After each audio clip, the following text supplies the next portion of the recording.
خلکو باندې او په نړیوالې ټولنې باندې فشار راغلی چې څنګه وخت دا ټول کولی شو چې ښځې مکمل بند کړي دوی فعالیتونه تاسو د ملګرو ملتونو سره د ښځو د حقونو فعاله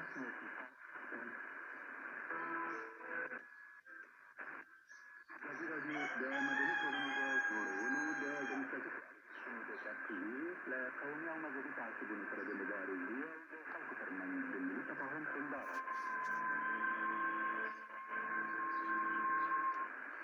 د طالبانو د دې مخالفې ډلې د افغانستان د ازادۍ